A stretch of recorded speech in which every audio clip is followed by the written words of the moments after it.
Admiral Kethvar stood before the massive holographic display in the Galactic Council chambers, his 6 arms gesturing toward the blue-green planet floating in the center. Earth, the third planet of a yellow star in what humans called the Milky Way galaxy. For 3 standard cycles, it had been the source of the most perplexing mystery the Council had ever encountered. Honored members, Kethvar began, his voice carrying the weight of authority earned through centuries of military service. We have reached a critical juncture regarding the species known as humans. The assembled delegates from 47 different worlds shifted in their seats. Some had tentacles, others had scales, and a few existed as pure energy contained within crystalline forms. All shared the same concern that had brought them together today. 3 cycles ago we detected their first electromagnetic transmissions, continued the Admiral. Radio waves, primitive but clear evidence of a developing civilization. Our protocols are established and clear. When a species reaches this level of technological advancement, we extend the invitation. Counselor Zephyra, her translucent wings shimmering with nervous energy, spoke first. The invitation was sent according to all proper procedures. Mathematical sequences, star charts, peaceful intentions clearly expressed through universal constants. Yet they have not responded, added Regent Volthak, his crystalline form pulsing with frustrated red light. Not a single acknowledgement. Not even a primitive response, the Admiral nodded gravely. Worse than no response, honored members. Our monitoring stations report something far more disturbing. Their electromagnetic output has changed dramatically since our transmission. A new hologram materialized above the assembly. It showed Earth's radio signature over the past 3 cycles. The first image displayed a planet buzzing with constant chatter. Radio waves, television broadcasts, satellite communications, and digital transmissions created a bright corona of activity around the world.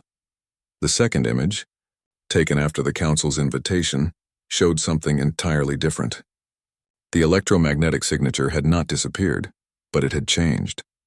Instead of the chaotic omnidirectional broadcasts of a developing civilization, Earth now emitted carefully controlled, highly focused signals. They have gone silent, whispered Counselor Meridian, her feathers rustling with unease. But not truly silent. They are still transmitting, but only to themselves, finished the Admiral.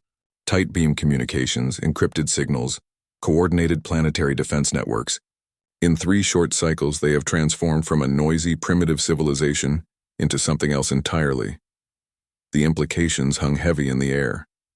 The Galactic Council had extended invitations to over 2,000 species across the galaxy. Some responded with joy, others with fear, and a few with suspicion, but none had ever responded with such calculated, organized preparation.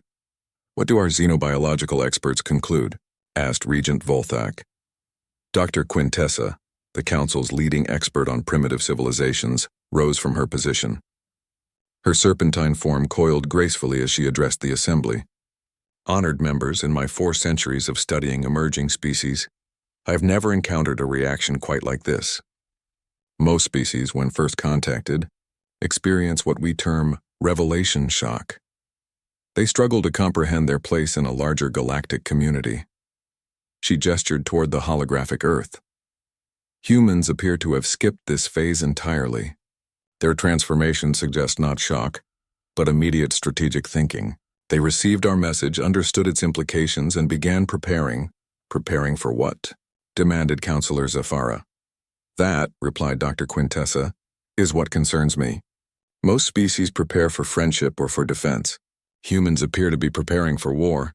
The chamber erupted in concerned murmurs. The Council had always prided itself on peaceful first contact procedures.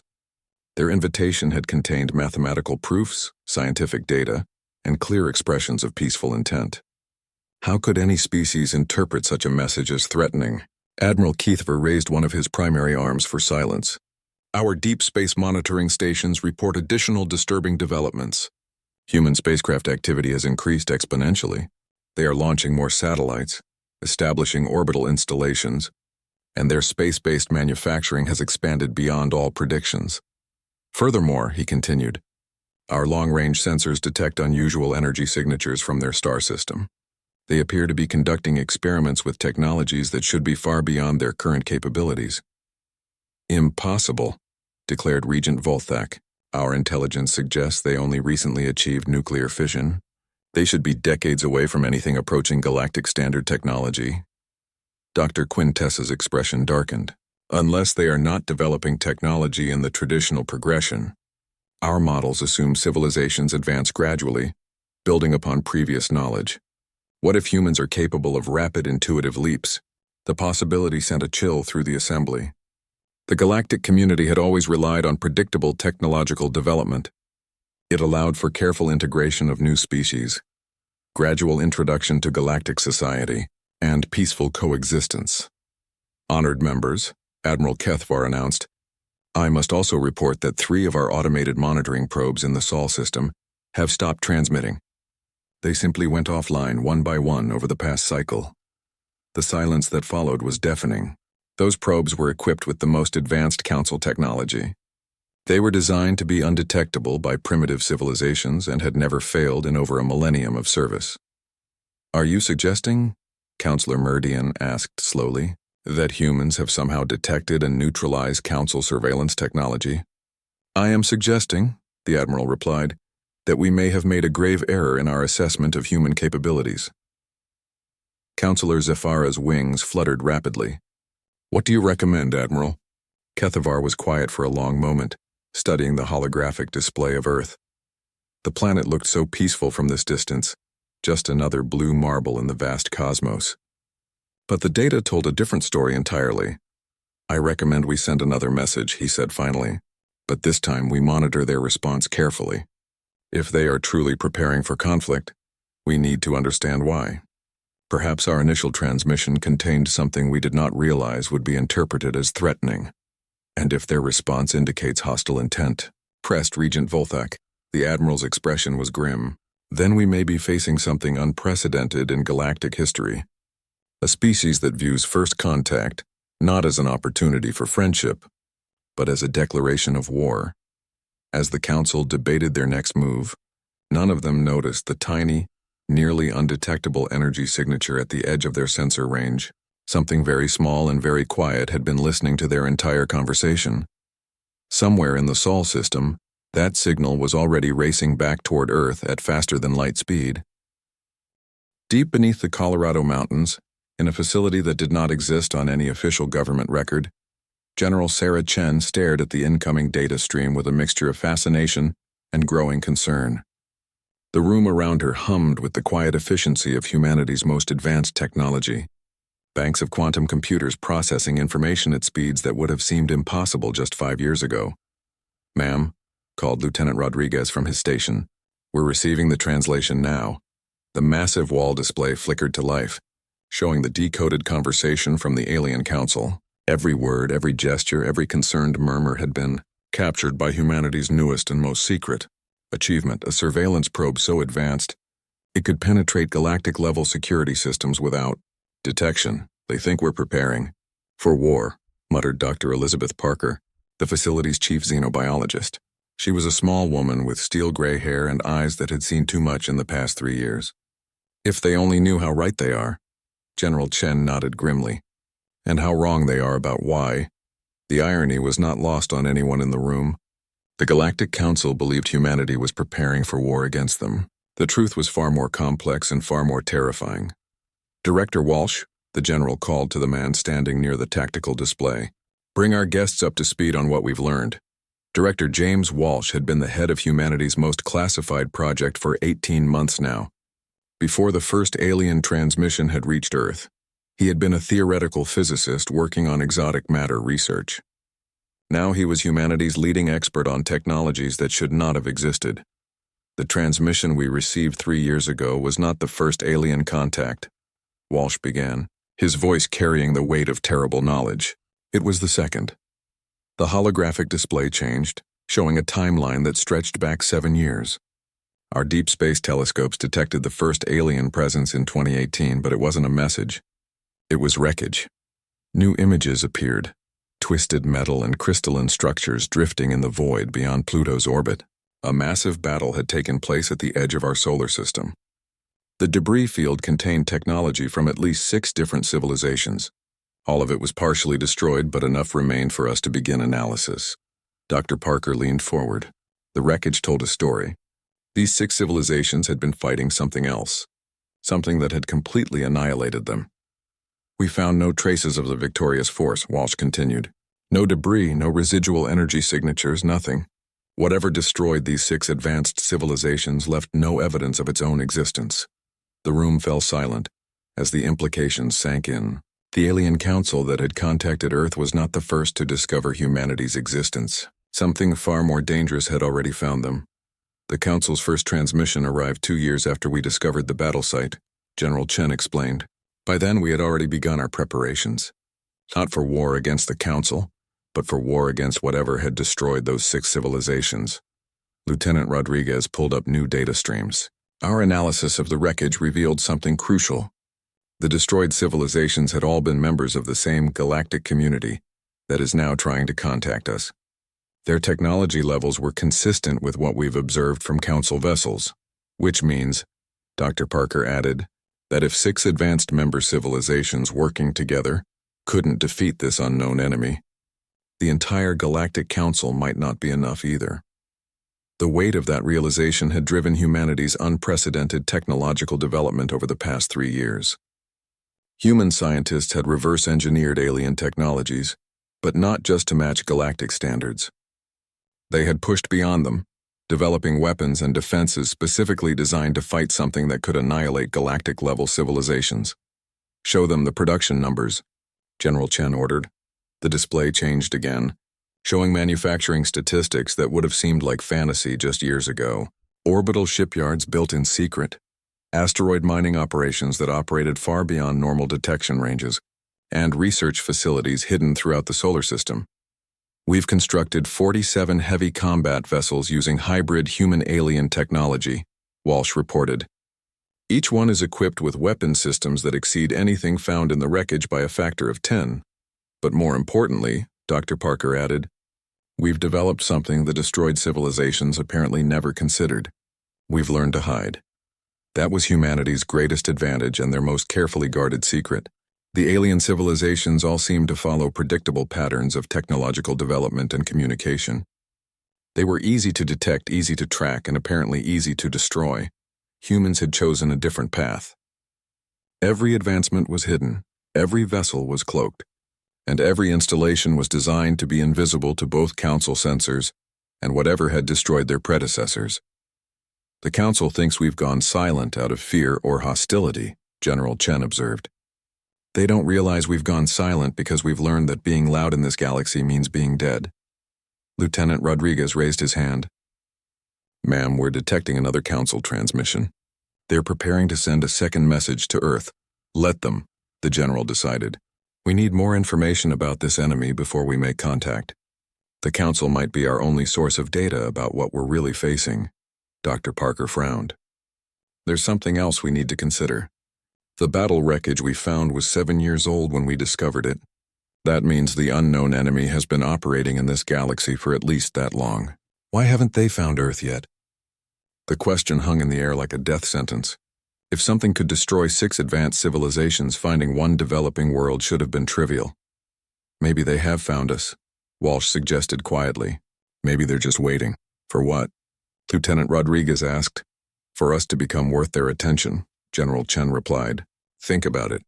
7 years ago, we were just another primitive species broadcasting randomly into space. Now we're developing advanced technology and building a fleet. We might finally be reaching the point where we're worth destroying. The terrifying logic of it made perfect sense. The unknown enemy might not bother with primitive civilizations, just as humans didn't typically concern themselves with ant colonies. But once a species reached a certain level of technological sophistication, they became a threat worth eliminating. How long do we have? Dr. Parker asked. General Chen studied the displays showing humanity's rapid technological advancement. Based on our current development rate and assuming the enemy operates on some kind of threat assessment protocol, I'd estimate 6 months before we reach the threshold that triggers their attention. 6 months to prepare for something that destroyed 6 galactic civilizations, Walsh muttered. It's not enough time. It's the time we have, the General replied firmly. And we have one advantage those 6 civilizations didn't have. Which is? General Chen smiled grimly. We know they're coming, As if summoned by her words, alarms began sounding throughout the facility. Lieutenant Rodriguez's face went pale as he read his displays. "Ma'am," he called out, "deep space sensors are detecting an energy signature at the edge of the solar system. It matches nothing in our database." The room fell silent. After 3 years of preparation, after building a secret fleet and developing impossible technologies, the moment they had all feared had finally arrived. "Time to contact?" General Chen asked. "Unknown, ma'am. The signature just appeared, as if something dropped out of faster-than-light travel." Dr. Parker checked her instruments. "All stealth systems are active. They shouldn't be able to detect us, unless," Director Walsh said slowly, "they were never looking for us in the first place." Through the facility's quantum communication network, similar alarms were sounding at secret installations throughout the solar system. Humanity's hidden fleet began powering up weapons that had never been tested in actual combat, preparing to face an enemy they knew almost nothing about. In the depths of space, something ancient and patient had finally decided that the small blue world had grown interesting enough to warrant attention. Captain Maria Santos gripped the command chair of the UES Defiance as her ship powered through the void toward the mysterious contact. Around her, the bridge crew worked with quiet efficiency, their faces illuminated by displays showing readings that still seemed impossible even after 3 years of preparation. "Distance to contact, 2 million kilometers and closing," reported Navigation Officer Kim. "Still no response to our hail attempts." Through the main view screen, Santos could see nothing but stars. The unknown vessel remained invisible to normal sensors, detectable only by the exotic energy signature it was producing. That alone told her volumes about what they were facing. "Weapons status?" she asked. "All primary systems online," replied Weapons Officer Drake, a former Air Force pilot who had volunteered for humanity's most dangerous assignment. "Quantum torpedoes armed and ready. Energy shields at maximum power." Santos nodded, trying to project confidence she didn't feel. The Defiance was humanity's most advanced warship, built using reverse-engineered alien technology and equipped with weapons that existed nowhere else in the galaxy. But she was about to face something that had destroyed 6 civilizations working together. "Captain," called Communications Officer Park, "we're receiving a transmission. It's not directed at us specifically, but we're picking it up on the quantum band. Put it through." The message that filled the bridge was unlike anything in humanity's xenological databases. It wasn't the mathematical sequences or star charts that the Galactic Council had used. Instead, it was something far simpler and far more chilling. "Attention, developing species. Your technological advancement has reached the threshold requiring management. Prepare for integration assessment." Santos felt her blood turn to ice. Integration assessment. They're not here to destroy us. They're here to evaluate us. The implications were staggering. This wasn't a military force bent on annihilation. It was something worse. A species or organization that systematically evaluated other civilizations and decided their fate. "Captain," Navigation Officer Kim called out, "the contact is decelerating. They're matching our orbital velocity." Through the quantum communication network, Santos could hear similar reports from the other ships in humanity's hidden fleet. The unknown vessel was allowing them to approach, as if their weapons and advanced technology posed no threat whatsoever. "Sir," Weapons Officer Drake said quietly, "I'm reading energy levels from that ship that are off our charts. If they wanted to destroy us, we wouldn't even know it was happening." "Maintain course," Santos ordered. "All ships maintain defensive formation but do not fire unless fired upon." As the Defiance drew closer, the unknown vessel finally became visible. It was massive, easily 10 times the size of humanity's largest ship, and its design was unlike anything in their databases. Instead of the organic curves or geometric patterns typical of known alien architecture, this ship appeared to be built from crystalline structures that seemed to shift and flow like living tissue.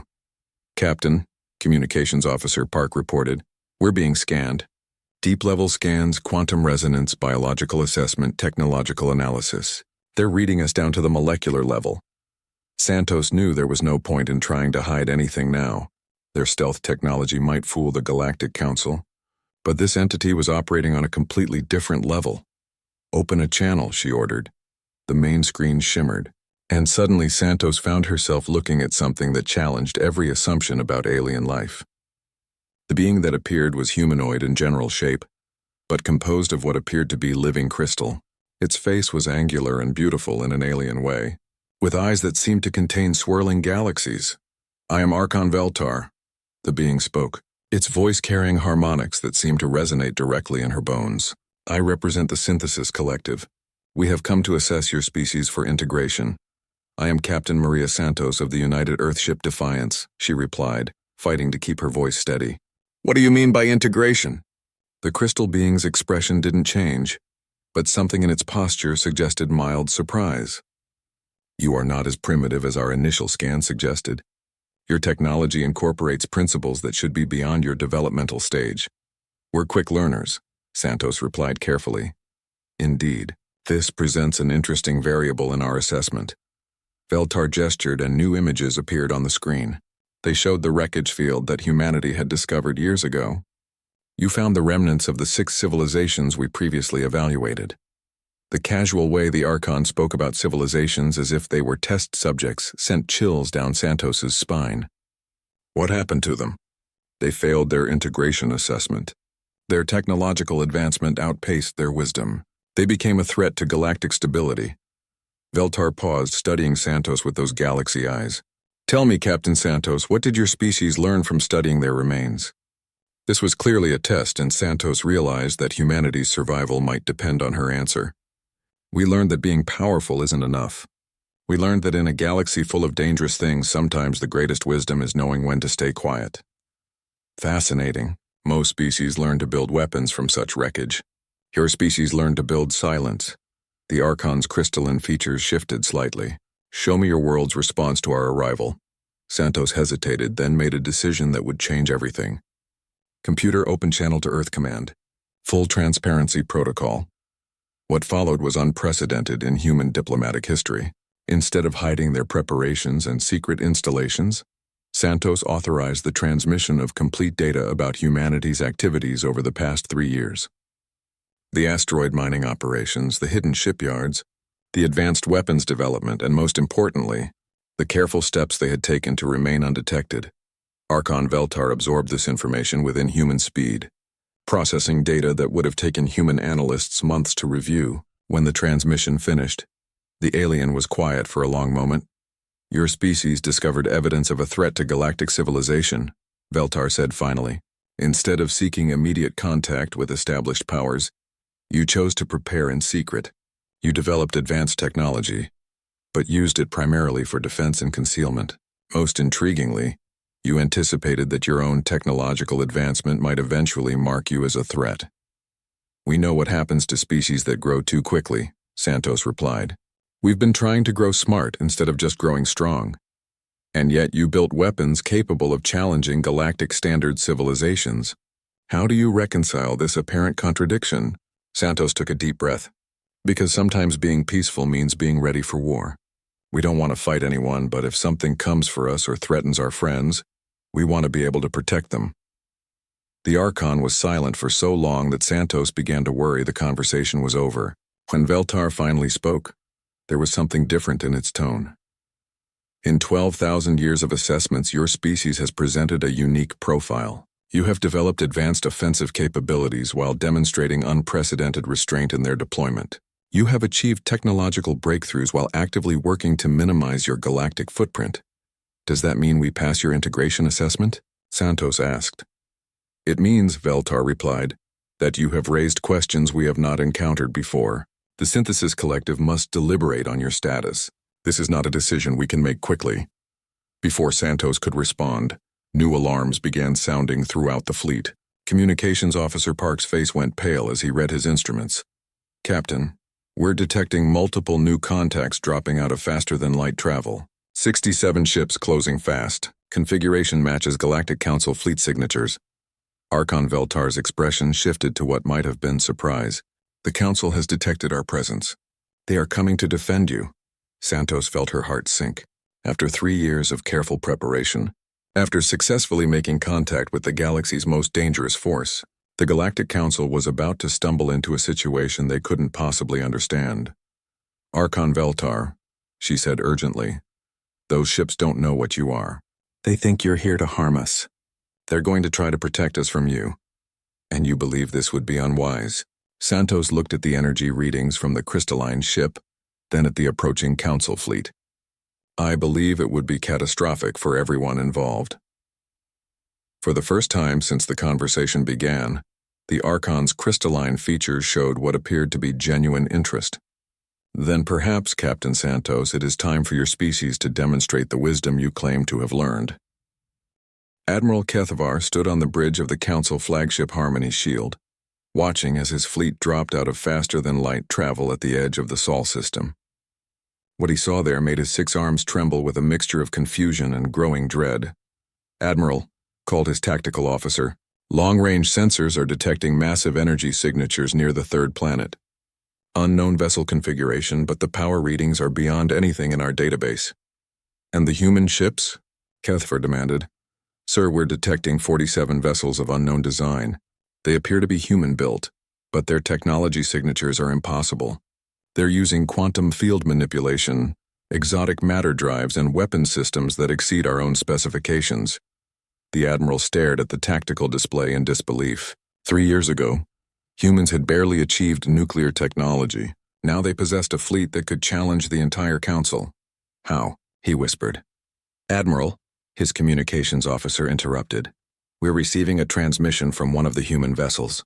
They're requesting immediate communication." "Put it through." The main screen activated, and Kethavar found himself looking at a human female in what appeared to be a military uniform. Behind her, he could see a bridge filled with technology that shouldn't have existed. "Admiral Kethavar," the human said, "I am Captain Maria Santos of the United Earth Fleet. You need to halt your approach immediately." "Captain Santos," Kethavar replied, struggling to maintain his composure, "we detected an unknown hostile presence in your system. We have come to render assistance according to Council protocols." Santos's expression was grim. "Admiral, the entity in our system is not hostile. At least not yet. But if your fleet continues its current approach, that could change very quickly." "Explain," Kethavar demanded. "The vessel you've detected belongs to something called the Synthesis Collective. They are conducting what they call an integration assessment of humanity. From what I understand, your interference could be interpreted as an act of aggression." Kethavar felt his blood freeze. The Synthesis Collective was a name whispered in the oldest Council archives, stories that most believed were ancient myths. But if they were real, "Admiral," his tactical officer called out urgently, "the unknown vessel is turning toward our position. Energy levels are spiking exponentially." On the main screen, Captain Santos's face showed the strain of someone trying to prevent a catastrophe. "Admiral, I need you to power down your weapons and maintain your current distance. I'm going to try to mediate this situation." "Mediate?" Kethavar's confusion was evident. "Captain, your species has been silent for 3 years. We came here to investigate your lack of response to our invitation. Now we find you in possession of an advanced fleet, and in communication with entities from Council mythology. What exactly has happened here?" Santos was quiet for a moment, and Kethavar could see her making a difficult decision. "Admiral, 3 years ago, before your first message reached us, we discovered something in the outer reaches of our system.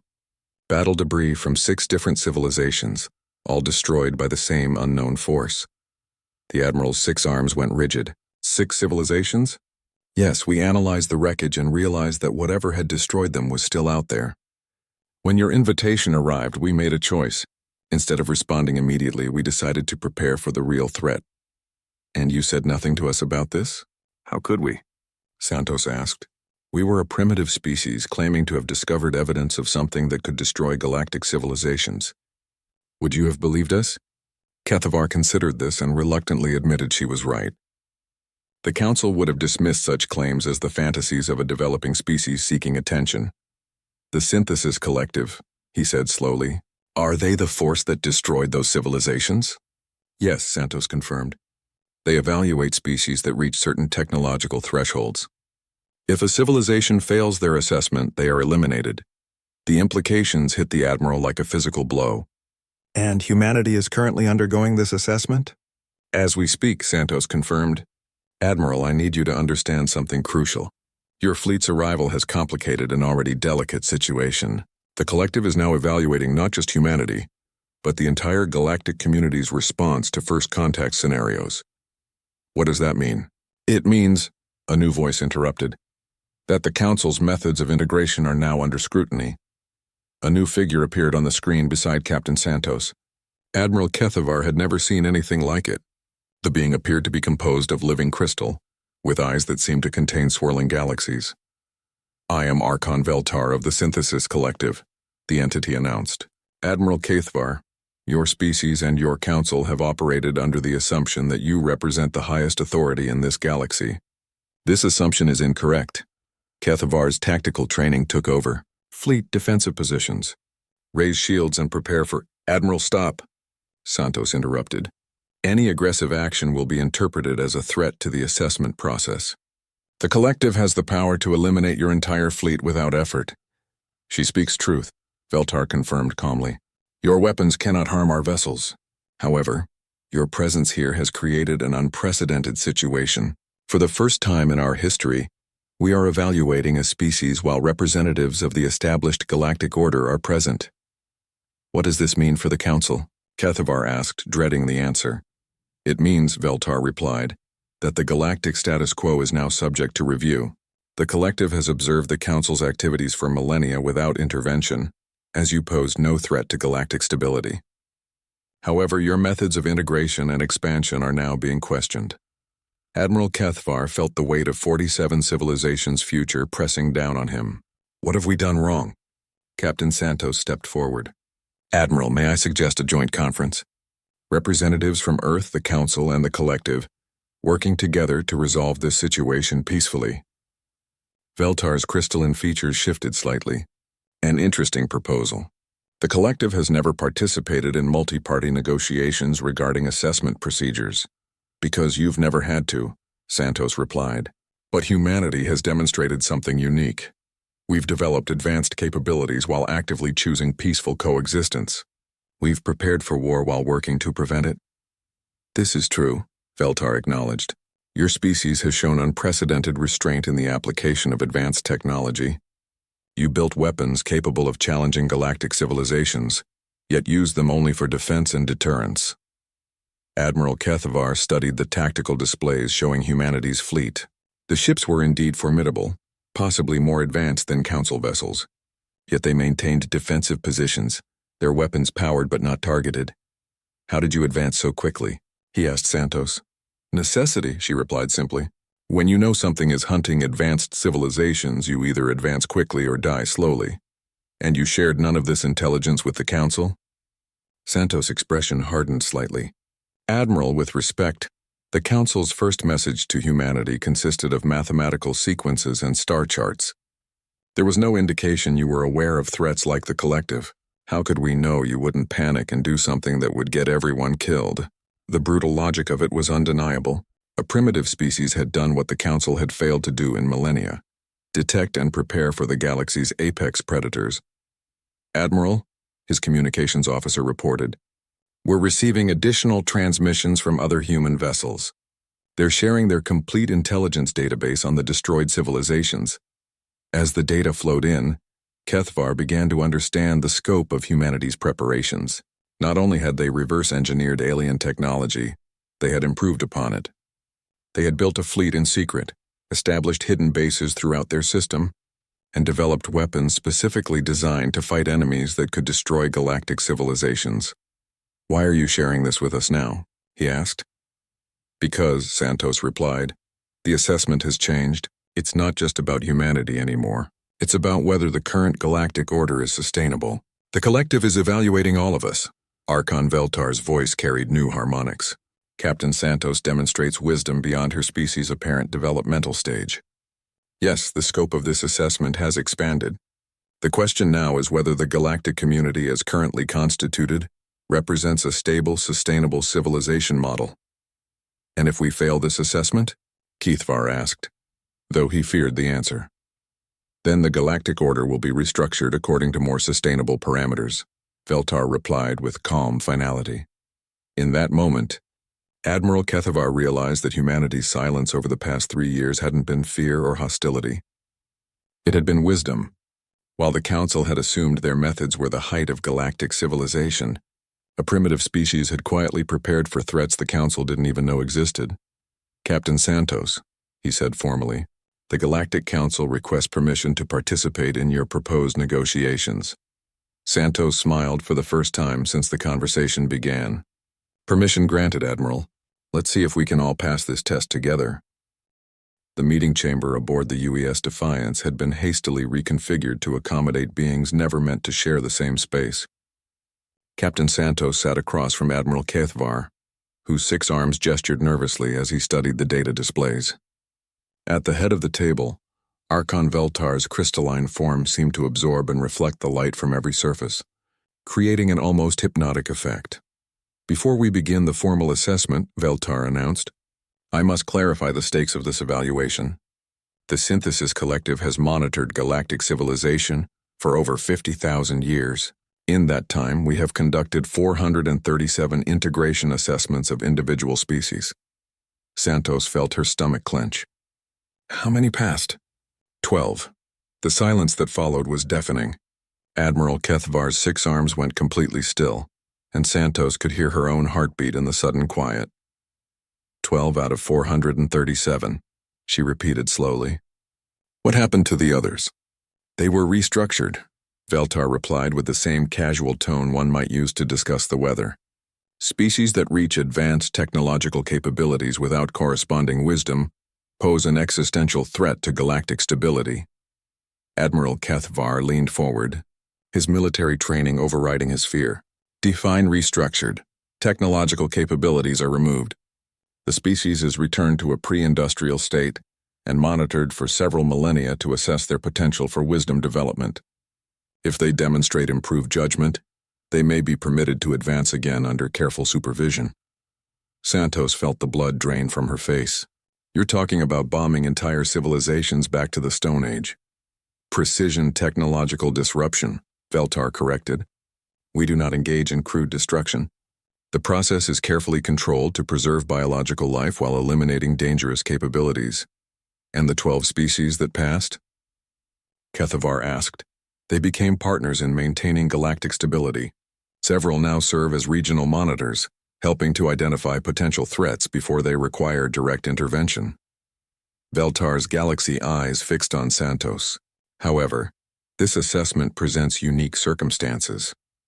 "Because of the Council's involvement?"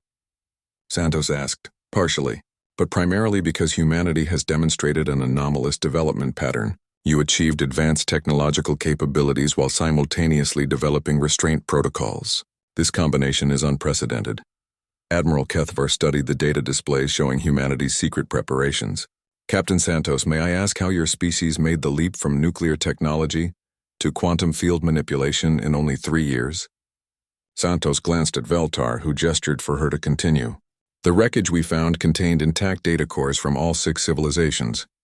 Instead of just studying their weapons, we studied their mistakes." "Explain," Veltar commanded. Each of the destroyed civilizations had reached galactic standard technology, but they all made the same error. They assumed that being advanced meant being safe. They developed powerful weapons and then used them openly, broadcasting their capabilities across the galaxy.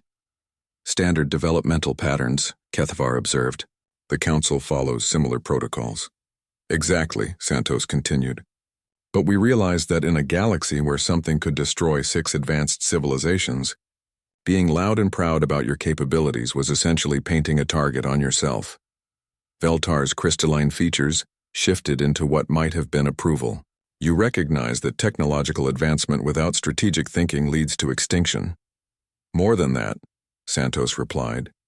"We recognize that true strength isn't about having the biggest weapons. It's about never needing to use them." She activated a holographic display showing Earth's defensive preparations. "Every system we built, every weapon we developed, was designed around one principle. How do we become strong enough to protect ourselves while remaining invisible enough to avoid attracting the wrong kind of attention?" "Until now," Admiral Kethvar pointed out. "Until now," Santos agreed. "But even this encounter was planned for. We knew eventually we would reach a threshold that would trigger assessment. We've been preparing for this conversation for 2 years." Veltar was silent for a long moment, processing this information. "You anticipated our arrival?" "We anticipated that something would come to evaluate us once we reached sufficient technological development. We studied the pattern from the wreckage. Rapid advancement followed by complete destruction. We theorized that some external force was maintaining galactic stability by eliminating threats. And how did you prepare for this encounter? Santos took a deep breath. By making sure we could demonstrate that humanity represents stability, not chaos. She gestured to new displays. Our weapons are defensive by design. Our ships prioritize mobility and stealth over raw firepower. Our expansion plans focus on resource gathering and research, not territorial conquest. And most importantly, our first response to detecting potential threats was to hide and prepare, not to attack preemptively. Admiral Kethvar reviewed the data with growing amazement. Your entire civilization restructured itself around threat management. Our entire civilization restructured itself around survival, Santos corrected. But yes, threat management became our primary organizing principle. Veltar's voice carried new harmonics. In 50,000 years of observations, no species has ever anticipated assessment and prepared accordingly. This represents a fundamental shift in the evaluation parameters. What does that mean? Kethvar asked. It means, Veltar replied, that humanity has presented evidence that advanced civilizations can develop wisdom concurrently with technology. This challenges the collective's basic assumption that rapid technological advancement necessarily leads to destabilization. Santos felt a glimmer of hope. Does that mean we pass? It means your assessment has raised questions that require consultation with the greater collective. However, there remains the issue of the Galactic Council's role in this situation. Admiral Kethvar straightened. What issue? The Council represents 47 civilizations that have achieved galactic standard technology using traditional development patterns. They have built an interstellar community based on open communication, shared resources, and collective security. These are generally positive developments. But, Santos prompted, but the Council has also demonstrated the same strategic blindness that led to the destruction of the 6 civilizations whose wreckage you discovered. They operate under the assumption that technological advancement automatically grants security. They have made no preparations for threats beyond their current understanding. The implications hit Admiral Kethvar like a physical blow. You're saying the Council is vulnerable to the same fate as those 6 civilizations? Without significant restructuring, yes. The Council's current operational model makes them visible to potential threats while providing inadequate defensive capabilities. But the Council has survived for millennia, Kethvar protested, because the collective has eliminated threats before they could reach Council space, Veltar explained. You have existed under our protection without realizing it. Santos studied both beings carefully. Archon Veltar, are you saying that humanity might represent a new model for galactic civilization? I am saying that humanity has demonstrated the possibility of advanced technology, coupled with strategic wisdom. If this model could be replicated across galactic civilization, it might eliminate the need for collective interventions. And if it can't be replicated? Kethvar asked. Then the current galactic order will be restructured to ensure stability. The weight of representing not just humanity, but the entire galactic community settled on Santos's shoulders. What would this restructuring look like? Technological limitations would be imposed on all member civilizations. Advancement beyond predetermined thresholds would be prohibited. The galaxy would be organized into a managed system, with the collective maintaining direct oversight. Admiral Kethvar's 6 arms trembled. You're talking about enslaving every advanced civilization in the galaxy. We are talking about preventing galactic civilization from destroying itself, Veltar corrected. The choice is between managed stability and chaotic self-destruction. Santos looked between the two beings, understanding that the next few hours would determine the fate of billions of sentient creatures across the galaxy. Archon Veltar, what would humanity need to demonstrate to prove that the Council can adapt to this new paradigm? You would need to show that other species can learn the lessons humanity has learned. That technological advancement can be coupled with strategic restraint. That galactic civilization can evolve beyond its current limitations. And how would we demonstrate that? Veltar's crystalline form pulsed with inner light. By teaching them. The simple statement carried enormous implications. Humanity, barely 3 years past nuclear technology, was being asked to guide the development of galactic civilization itself. Admiral Kethvar, Santos said slowly, is the Council willing to learn The Admiral looked at the displays showing humanity's strategic preparations, their defensive technologies, and their careful approach to galactic contact. After millennia of assuming the Council represented the pinnacle of civilization, he was confronting the possibility that they were still students. "If it means survival," he replied finally, "yes. The Council is willing to learn." Veltar's galaxy eyes seemed to brighten. "Then we shall proceed with the expanded assessment. Humanity will serve as a test case for evolutionary adaptation of galactic civilization. Success will result in a new paradigm for interstellar society.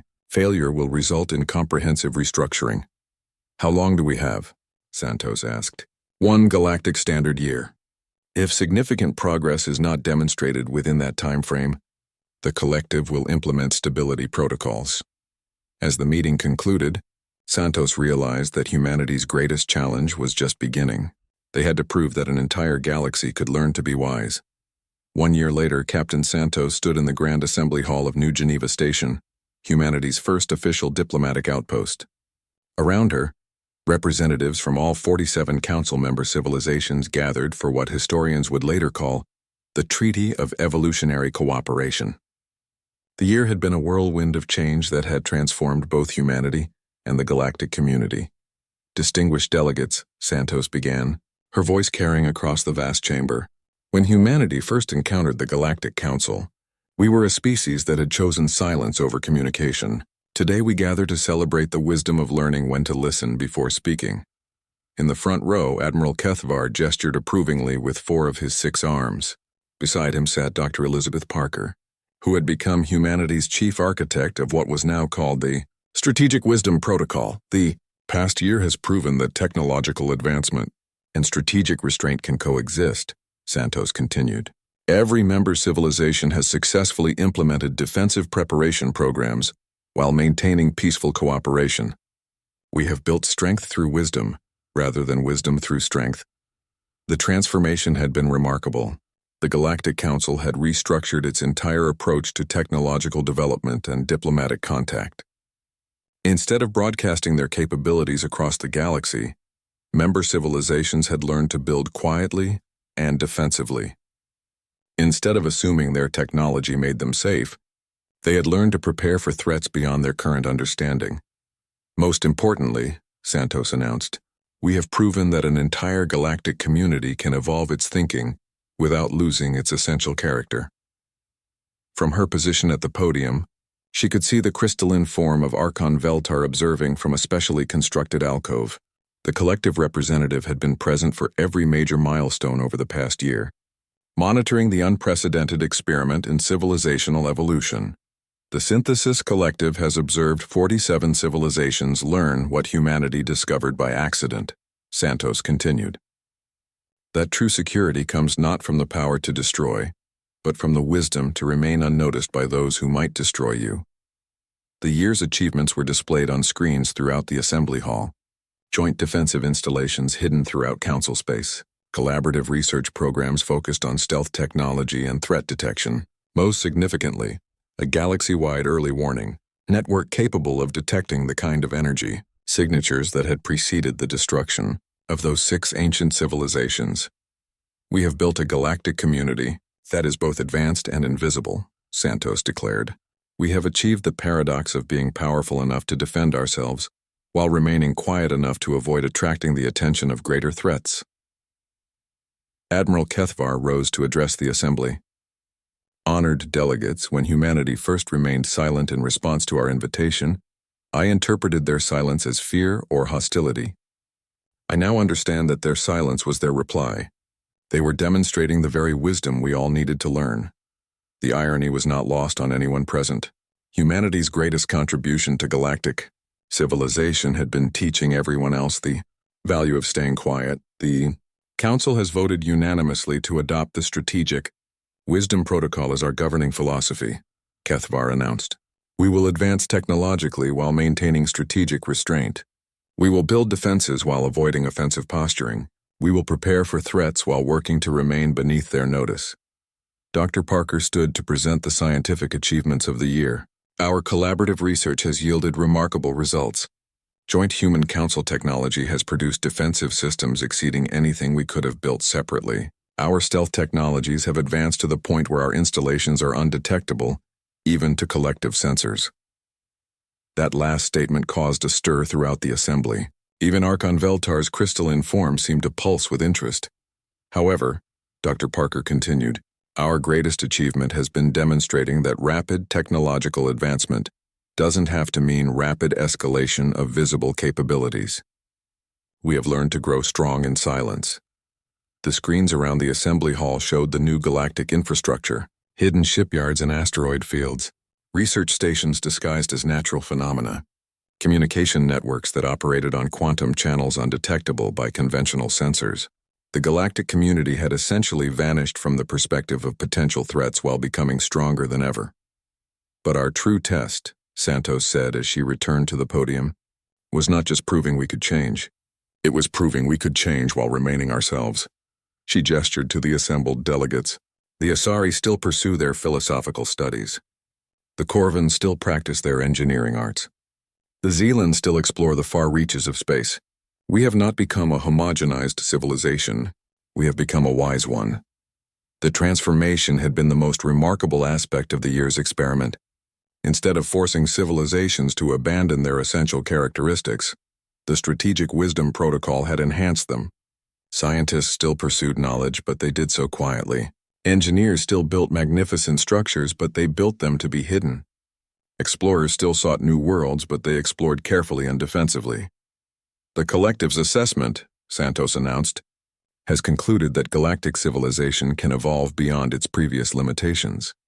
Archon Veltar rose from the crystalline alcove, its galaxy eyes reflecting the lights of the assembly hall. The Synthesis Collective acknowledges that this experiment has exceeded all projections. For the first time in 50,000 years of observation, we have witnessed an entire galactic community adapt its developmental paradigm without external enforcement.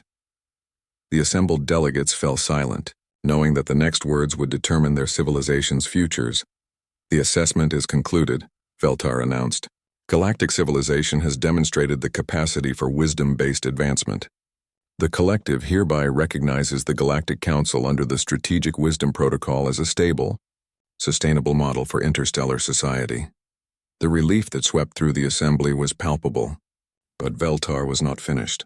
Furthermore, the collective extends an unprecedented invitation. The galactic community will be permitted to develop beyond its current limitations, with the understanding that wisdom must continue to guide advancement. You have earned the right to grow without arbitrary restriction. Santos felt tears forming in her eyes. Humanity had not only saved itself but had helped save an entire galaxy. However, Veltar continued, this new status comes with responsibility. The galactic community under the Strategic Wisdom Protocol will now serve as a model for other regions of the universe. You will help guide the development of emerging civilizations according to the principles you have learned. The implications were staggering. The galactic community was being invited to help shape the development of other galaxies, other civilizations, other experiments in the evolution of intelligence. 3 years ago, Santos said in her closing remarks, humanity chose silence because we feared being heard by the wrong listeners. Today we speak because we have learned wisdom worth sharing. We have proven that it is possible to be both advanced and wise, both powerful and peaceful, both strong and quiet. She looked out at the assembled representatives, beings from dozens of worlds who had learned to work together, not just despite their differences, but because of them.